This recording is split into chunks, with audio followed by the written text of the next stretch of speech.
Hello, everyone. Welcome to another session of Thought Leader Thursday, episode 14. Welcome with this morning, Elise. Hi, Francis. How are you doing? I'm doing great. We are talking about the invisible bottleneck. It is truly invisible. Most people don't know that there is one, actually. So, we want to transform insight into action with you guys before it becomes regret. Yeah, and when you and I were speaking about the title of the show, we're saying like, there is this place where good ideas go to die, right? And the one side it's funny, and on the other side it's actually quite sad because so frequently we have great ideas and then something stops us. So if we just had to think, everyone watching right now, just think about one area in your life that you would love to improve. I bet you can think of a few things that you could do to improve that. And I guess the question is like, why are you not doing it, right? And it's not enough just to have ideas and think about things. It's the action that really makes a difference. And that's what we want to talk about today. So this quote here that we have, it isn't the dreamers who have good lives, it's the doers. Remember the three P's of success: passion, planning, and perseverance. Wow, there's a lot of gold in that quote. hmm hmm And I remember also we were talking about, and we'll talk more about how the mind works, how to change paradigms. Essentially, what we're saying is that there is definitely a gap between what we know and what we do. And now we should just establish that the people that are very successful, they're the doers.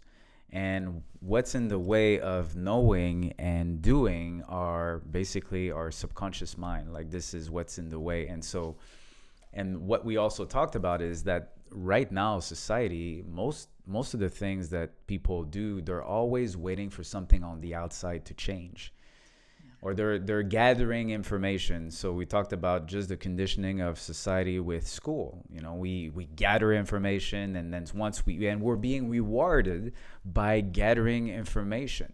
So we study the books, and then we get an exam, and then we are graded based on that. Not only we're learning, but we're also forming an identity. So that means that if I haven't learned well the knowledge and I fail at a point in time, just a point in time, and then I get a letter F on my exam, then they're saying you're a bad student. And do that enough time, then you realize that this is my identity, just because it started by accumulating a lot of knowledge and lots of knowledge, and you're being rewarded. If you're a student, you're a good student, but that doesn't mean that it's going to do anything in your life. All you've done is gathering the information. And so, how do you apply the information? And I think we also even thought of how many books do we read? And all we do is just accumulating the knowledge, or we go to events and we jot things down, and we're like, yes, I'm going to do this. Life comes back home on Monday and we don't take action. So we're just a bunch of people gathering information. And that's why, even in the training industry, if you're not looking at the core of everything to make a permanent change, you got to go at the core source of what creates the action. And that's what we're going to talk about today, really, with the paradigms, like how they form and how can we change them. Yeah. Yeah. And but what you're saying about the education system is quite frightening, really. If you just think about wanting to gather knowledge, and so often we feel like we aren't ready and we want to read another book or listen to another podcast or speak to one more person. And as much as it's great having information, nothing happens until you put into action. And I think often it's that moment where you feel that you're not ready, that you just have to go for it. You have to back yourself. You must just start taking action. And it's scary at the time, but that's when you actually, you're showing up for yourself.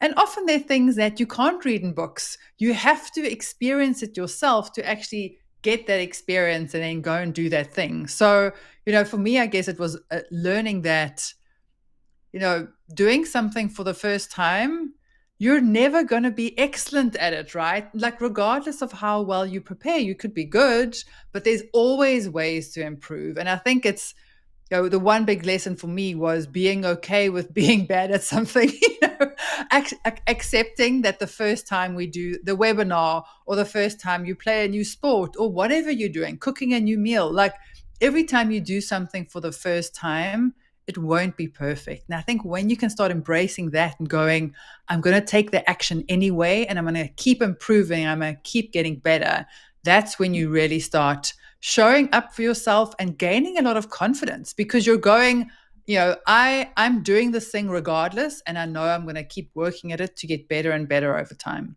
Absolutely. I love the fact that, yeah, confidence is not created beforehand. It's actually being, well, I mean, it could. And most of the time, it's being created as we're doing things because we just learn and we realize I'm actually pretty good. Like I can continue to do it and I survive. I'm thinking of Yeah, the first time I did it improv wasn't and that bad. I was doing improv and I don't know how I'm going to show up, but improv is that you're being thrown in a situation that you can never even forecast. It's impossible. And when we're thinking about business, it's great to know that, yeah, we're gonna suck probably in the beginning, and that's okay. That's required. That's really required. Otherwise, we're not gonna advance towards our dream. And a story that I was sharing with you, for me, is I love to ask myself if I'm in that situation, because I've done this jumping the cliff, and I was so afraid, like 40 feet, and that was pretty high. And then I heard this from a founder. I think it was Kajabi Founders, and it was talking about taking action. And the example that he gave was, it's like you when you're at the on the board of the cliff and you're reading a book about how to jump. And now you're like, okay, I'm going to learn how to jump the cliff. And I'm reading the book and I'm reading the book and this is great. I'm taking notes and I'm like, once I know how to do it and I read the book, now I'm going to jump. But then fear kicks in, which is also the bottleneck, right? The bottleneck is the paradigm. So fear kicks in and you're thinking, well, maybe I should ask someone that has jumped before. So because I they think you really know get how it's more going to happen. information. Yeah. And then they get more information. This is how you jump. That's what I think I read. That really, okay, that's perfect. But then by the time that you've read everything and that you consulted with so many different people and they all have their own opinions, then you're thinking, well, it's been a while that I read that book, so I should probably read the latest book about jumping, and now I'll know how to jump. On and on and on. And really, at the end of the day, the best way to learn is just to jump, which is why I think Mel Robbins has a great trick on that, saying the 5-second rule: 5, 4, 3, 2, 1, and you jump. And I wish I knew this trick before when I was at the cliff jumping, because my legs were starting to really shake, and people were kind of laughing around me. And the kid that was just down on the boat is like, "Chicken!" I think he actually helped me to jump. But the You're point like, is no, that don't say that. it was really so difficult. The more I waited, the harder it was, because now I started to envision worst case scenarios. What's gonna happen? You look at the water moving. You're in your head. This is torture. Like the torture is before you do the jump, and when you're up in the air, well, I guess the only way that's happening is that you're going in the water. That's all. So that was the best thing that I've learned, to just do it. And months after, actually, we did the jump again, and that guy was right. He's just yell a mantra, and as soon as the mantra is done, you jump. And so it's really being in action. We think that we need more information, but at some point you got to make a decision. And I shared with somebody today, actually, this other great quote from Matthew McConaughey. Like, I think he wrote The Green Light. That was one of his book. And he said, you just go find out. Just go find out. Like, our mind is unfortunately too many times a master as opposed to our heart. And the mind is very clever, so it's always going to find a good excuse as to turn right, turn left. I'm going to give you all the reasons why to turn right, or all the reasons to turn left. And instead of using our intuition or using our heart and just make that decision, go find out. And if it's the wrong place, then you can change. You can actually go to at least that right is not the right direction. You can go left now. So yeah, it's so important for me, I think, to really remind myself and reminding the people that are watching that it's not about the knowledge. It's really about creating an action and going through that terror barrier that we'll talk later, but we'll talk a little bit about today. But you gotta take action. Yeah, and what you were saying now is such a good example of us like just getting stuck in our heads, right? And I think that Yeah, our mind can so easily like run away from us. So if we look at this Albert N. Gray quote, it's one of my favorites because he talks about the common denominator of success. And I feel like most people, if you ask them if they want to know a secret of success, they would say yes, right? And I love this one where he says the common denominator of success is informing the habit of doing things that failures don't like to do. And it's so interesting because I think if you speak to most people, there's certain things that they don't like. They may not like cold calling if they're in a sales environment or whatever the case may be, or waking up early when it's dark and cold and going for a run to exercise. Like no one, I wouldn't think would say, I enjoy waking up in the dark when it's freezing. But I think it's the outcome that you want, right? So there's certain things that people that are successful are disciplined enough to just create a habit out of it, right? So I'm waking up at 5 a.m. regardless because my body's used to waking up, or I'm making those phone calls because I've set time aside and that's what I'm doing. And I think, it's the art of creating that habit that makes people successful. It's not necessarily that they happen to find this certain thing easy or enjoyable versus other people. I think they've just done it so many times that it's become a habit. And then when it becomes a habit and you become good at it, you actually start enjoying it over time, right? But I think it's that discipline that was such a big lesson for me because you know, I think Bob Proctor talks about discipline as being giving yourself a command and following it. And for me it was a big one because I think so often we go, oh, I don't feel like it, or not today, or I'll start tomorrow, or and and as much as you can do that, and often you haven't necessarily told someone about it. So no one else is holding you accountable and you don't have to feel embarrassed because there's no one else to see that you've let yourself down. But deep down inside, you are letting yourself down, right? And I think that um, sticking to what you're committing to and showing up for yourself and doing what you say you're going to do, that's actually the most powerful part because you're showing yourself that you're willing to do the hard things to get to where you want to go. And I think learning that, you're making yourself proud every single day when you do those hard things, that's when that like the real confidence grows, right? Because you're like, I'm a person who does hard things. I'm a person who does what I'm saying I'm going to do. I'm the person who does things that don't seem sexy and convenient at the time, but I know it's going to give me the result and I'm going to do it for that reason. Yeah, and there's so much gold in what you're saying. When I'm thinking of last session, we were talking about a worthy ideal, we're talking about a vision. And, one thing that's very important to know is that we must change our thinking in order to create something new in our life. So that's why when we hear that little voice that said, I don't feel like it, feeling is, and we will explain how it works for the paradigms, feeling is really a matter of the subconscious mind. So feeling is not, oh, I feel like it. That's actually almost like a thief in the night that steals you from your dreams because it's just the one that's familiar that takes over instead of the command that you give to yourself into a new thinking, into a new way of being and acting towards a goal. Because if you don't change your way of thinking, your way of feeling, and in your action, nothing's going to change. You're just going to stay in the familiar zone. And I think when we hear that little voice, it's just comfortable. It's just a comfortable place where we are.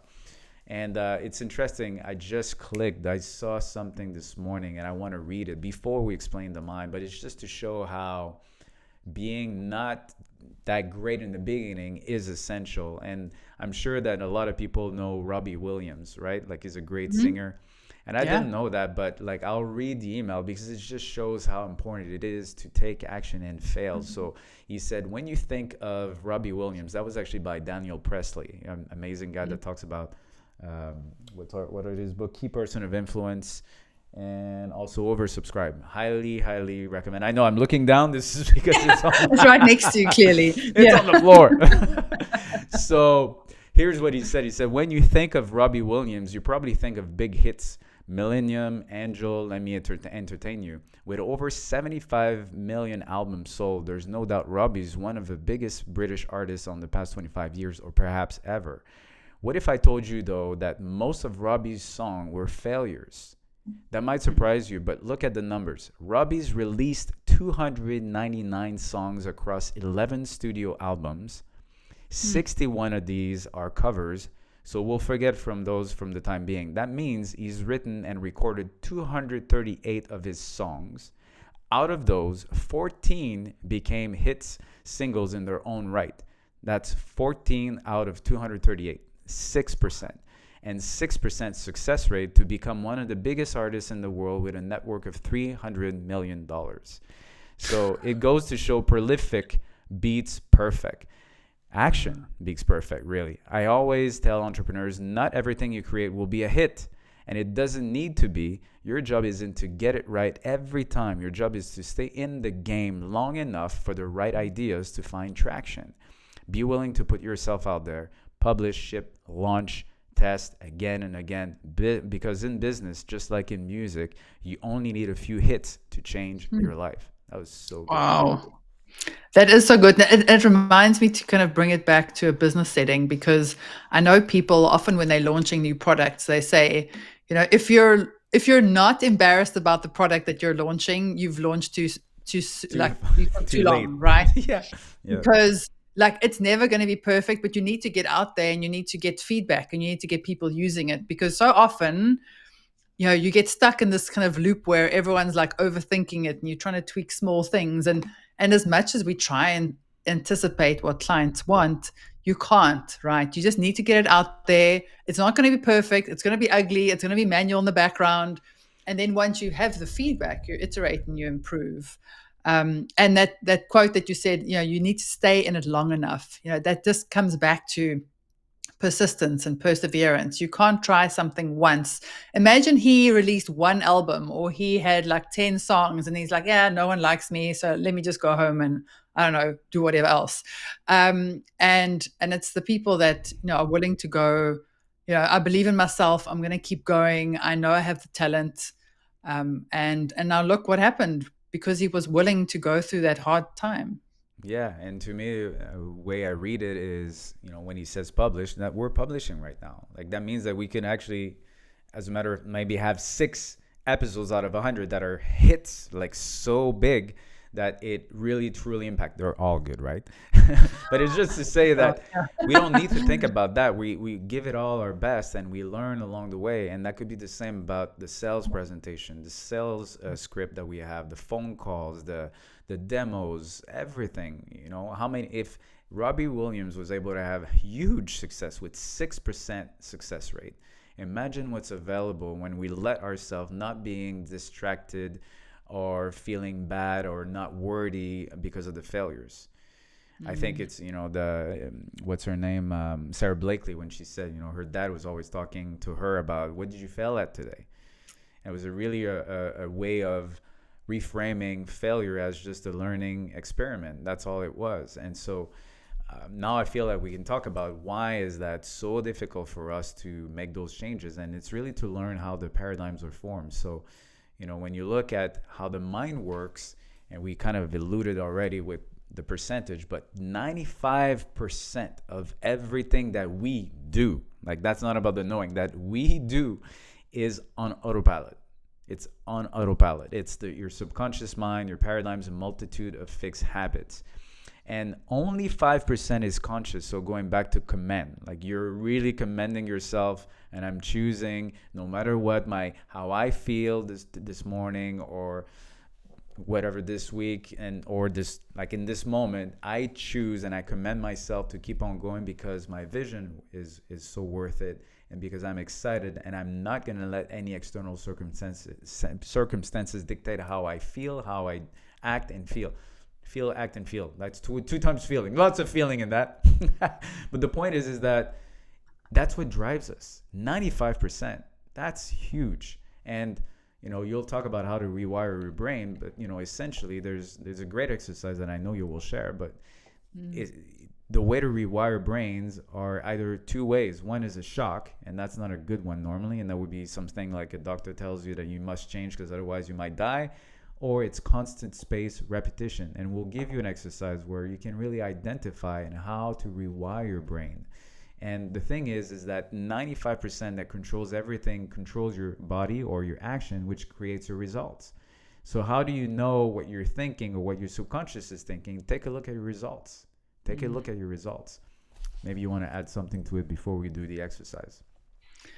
Yeah, I think just the awareness that so much of this is programmed in us, and that it starts from like a really young age. So, a paradigm is kind of your belief system and your habits, and even basic things like what language are you speaking? Like we learn these things as a young age because it's everywhere around us. It's our families, the people around us are saying certain things, they're speaking in a certain way, and that's how we pick it up.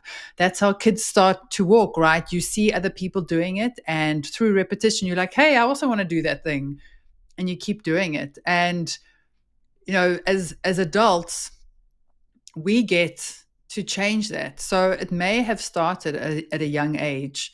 And man, I really hope this kind of information gets taught to kids at a young age because you get certain habits and paradigms through your childhood, just from observing everyone around you. But then once you get older, you can start deciding whether that serves you or not. And this kind of information is so empowering because you then can choose, is this working for me or not? Are the results you have right now, is that the life you want to live? Is it the career or the relationships or the personal situation you want? And if it's not, then you need to start thinking what is creating that. And as Francis says, like you think and then your body feels and then you take the action. So the action is what actually gives you the results. But that action is coming right back to your subconscious mind, right? So you need to go back into that operating system to make those changes if you want the results to change. Yeah, and I guess maybe people will be able to see it. Like, so we do have a stick person. That's a little bit later on, but we talked about it. It's so as you like now, what we don't see on this picture is that line in the middle, and that line in the middle is just to kind of give a visual representations of your mind, and that's your conscious mind. And so the reason why it's so wide open initially, and that's what Elise was talking about, is that we've been conditioned, we've learned at a young age, we didn't even have this capacity, this kind of bar to accept or reject the information. And not only that, a lot of the learning we got has been shown to us through TV programming. And the worst, and I talked about it actually in the podcast this morning, is that the type of brain wave that we have, if we can go into that neuroplasticity, how it works is that it's in a suggestive state, like it's in the alpha state, and you're learning or you're watching news, for example, in the morning, and you're watching news at night. This is the moment where you're so suggestible to all the information that comes in. And it was actually done through repetition, through repetition, through repetition, and it became rock solid, your subconscious mind. And this is where your paradigms are, like all the sets of belief and habits. And the paradigms are really dictating how you're making decision.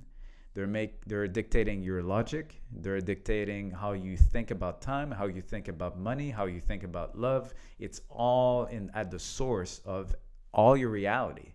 And it's usually, and we can hear it also in other people's language, even though in the way that they express themselves when they speak. It's a dead giveaway of their belief system, and we got to pay attention to how we talk. So yeah, the subconscious is the point is that subconscious is what drives everything, and the way to change it is to take that command from your conscious mind and really, maybe you want to ask yourself, what's the purpose of the vision that I have?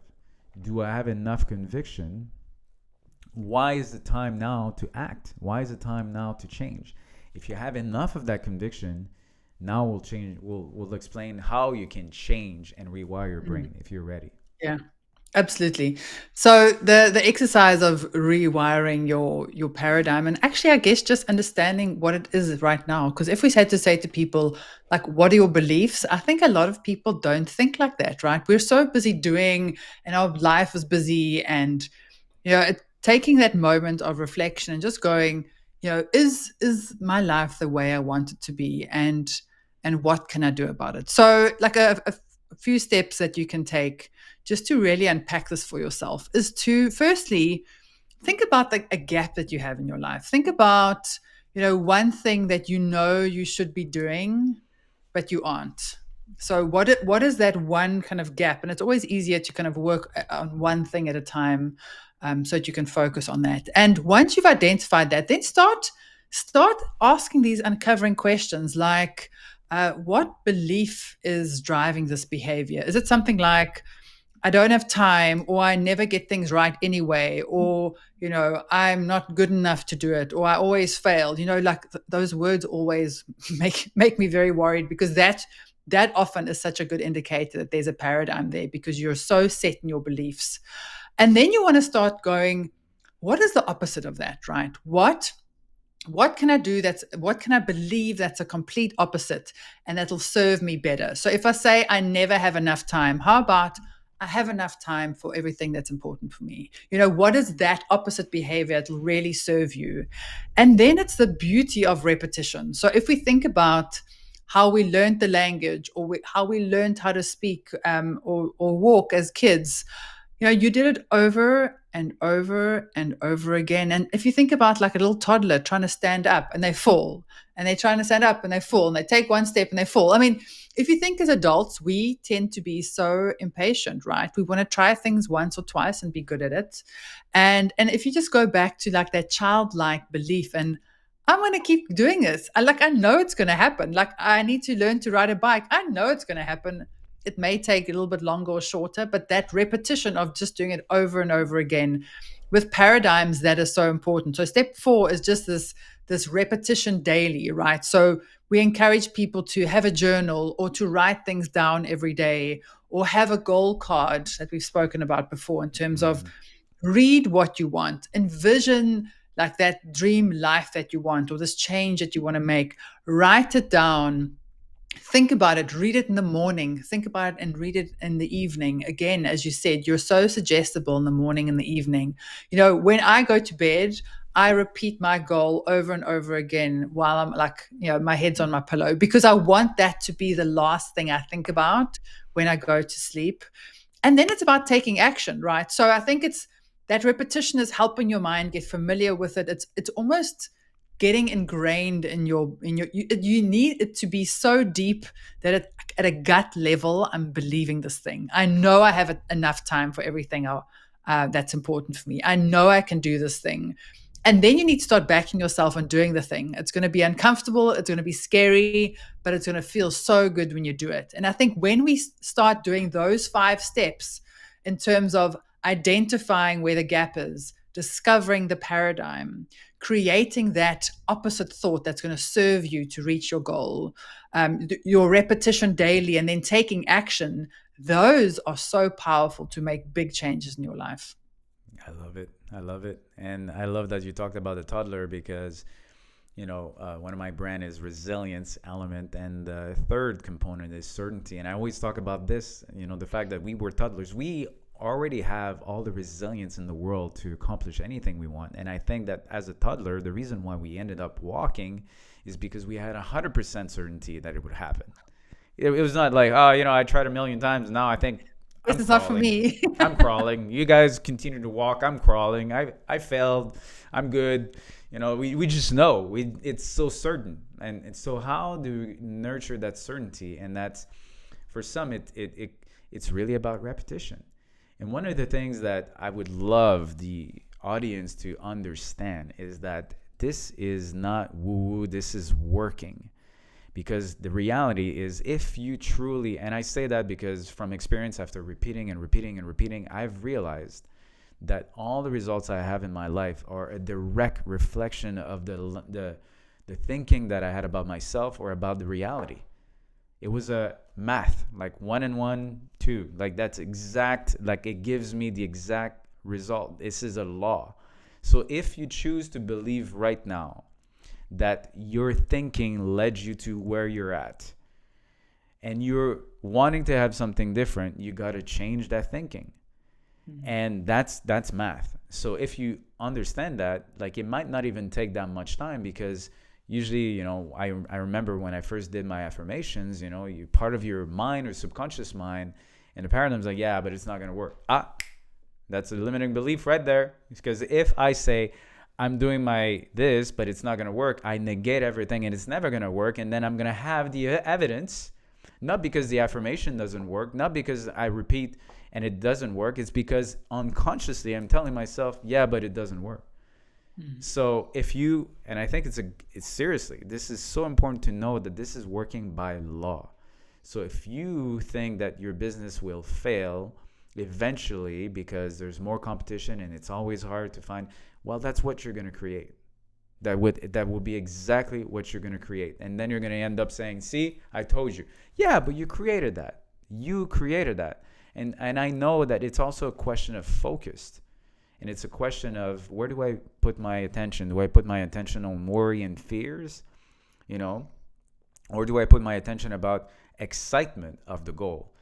And the fear and excitement is pretty much the same physiology. Like the physiology of fear and excitement is the same. The only difference is that one, you're expecting something great, which is excitement. The other one is expecting something bad. So what do you assume? What do you expect? If you're the toddler assumes that he's going to walk, and he walks. So what are our assumption? And so, like, I love the like identifying the gap is to see where are my limiting beliefs and to flip it over. And still, once you flipped it, do you still have some of the limiting beliefs? Because you can say, oh, I think I'm powerless, and now I'm going to say I'm powerful, but I don't really believe it. But I don't really believe it, then that's going to create more of that. So it's really about saying, hey, I know it's math. I know my mind is actually creating my reality. It's a law. It's direct. Subconscious is going to equal my action. Action is going to equal my result. So what thoughts should I choose then? And I embody it now, despite what's happening on the outside. Because if it's still happening, it's almost like there's a lag. There's a little bit of a delay, before it starts to really move forwards into a new reality. So knowing that it's going to take a little bit of time, and like the toddler, yeah, it's going to take some time, but I know I'm going to walk. Then we're changing reality.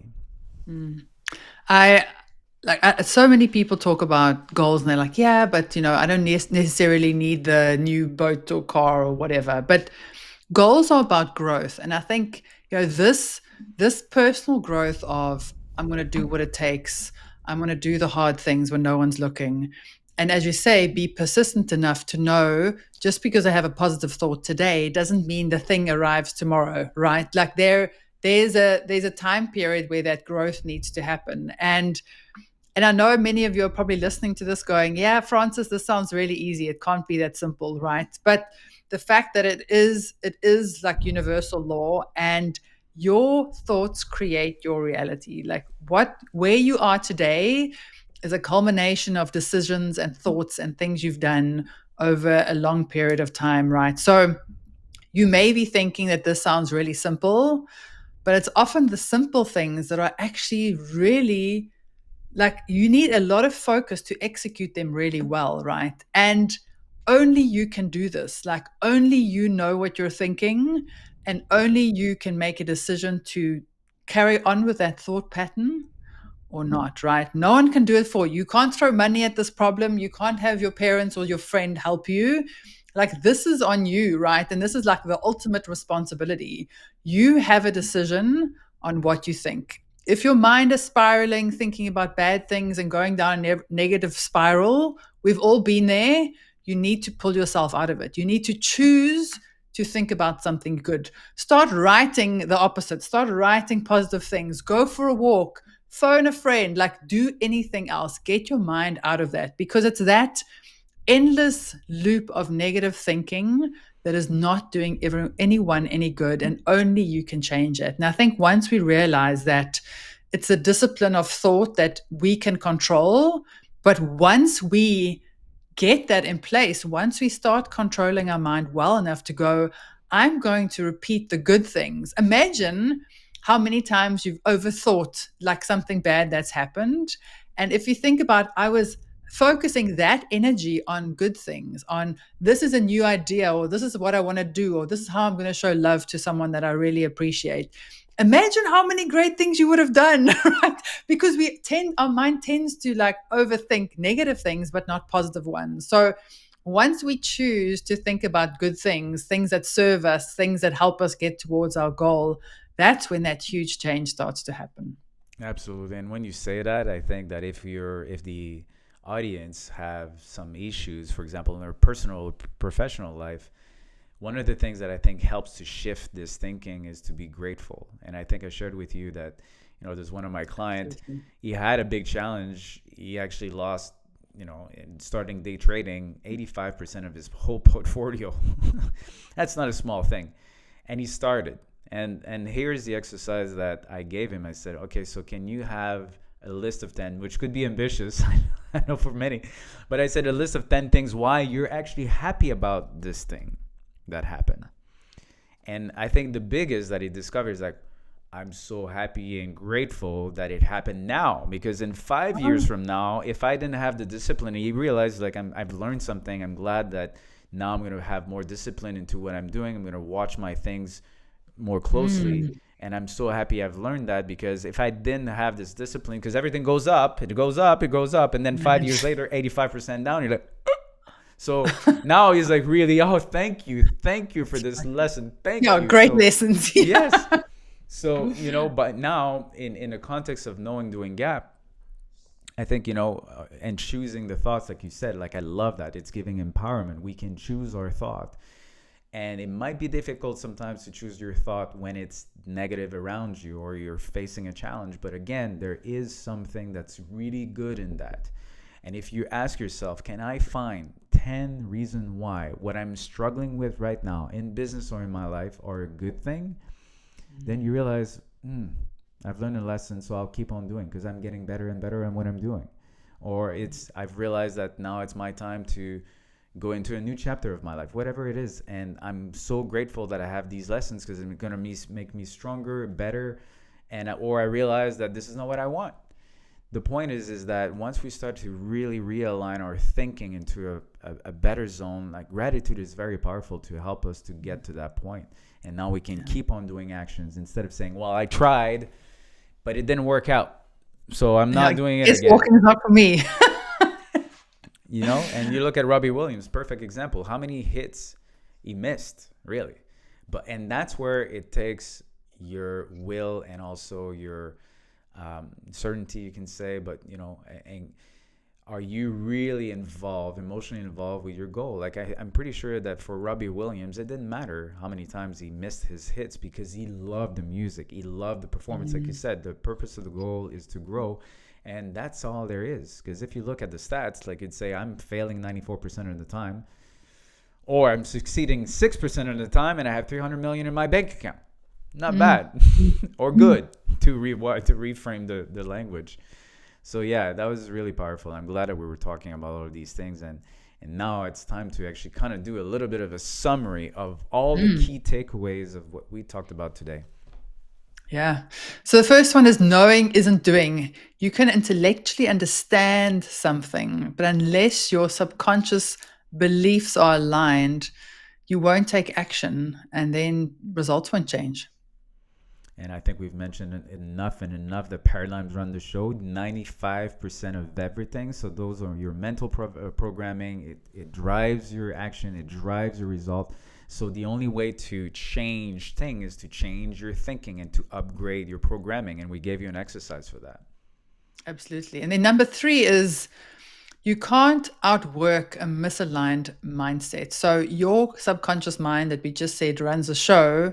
If that is contradictory to where you want to go, you're not going to get success. So doing that exercise where you uncover those paradigms and really start proactively changing them to serve you is where you're going to get the right actions to get you to your goals.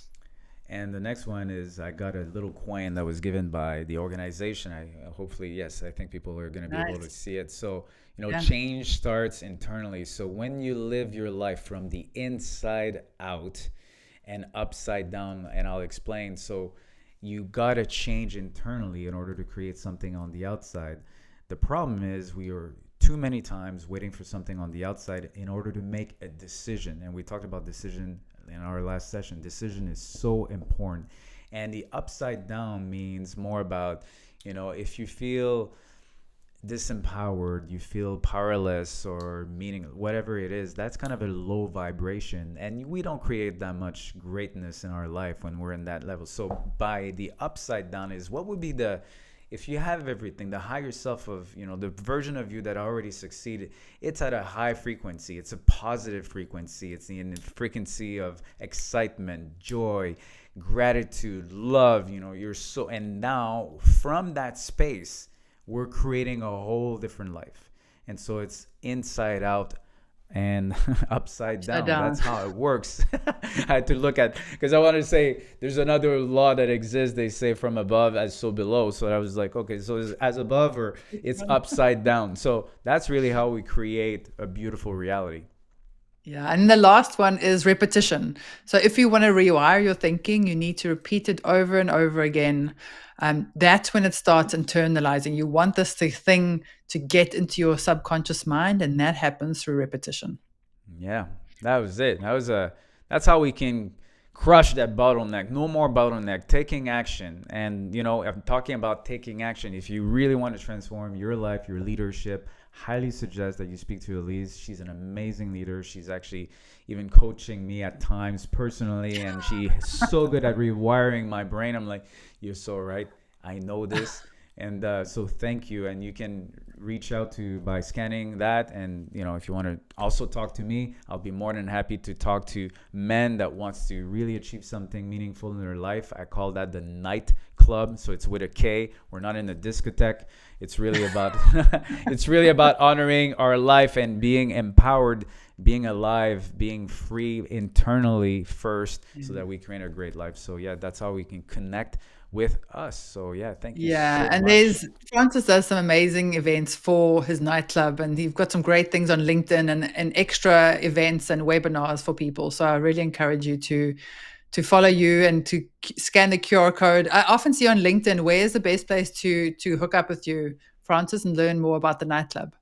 The nightclub, it will be nightclub with a K, nightclub.co. So that's where you have a little bit of a description of how that works. But the best way, DM me on LinkedIn, just ask, hey, I heard about the nightclub. Because the thing about it is that we really make sure that the people have honoring values of, humility, uh, excellence, respect, optimism, integrity, and courage. Those are very important values that if they don't resonate with anyone, and they're not going to be a knight. And the vision of that, and thank you for asking, actually, the vision of that is to create the best men's club in the world where you can travel anywhere. I love to travel. And I've had the chance of visiting a lot of countries. And my dream is that's my vision, that you can go to any big cities in the world and know that you can be supported by men like you on a mission to accomplish something that's meaningful in their life.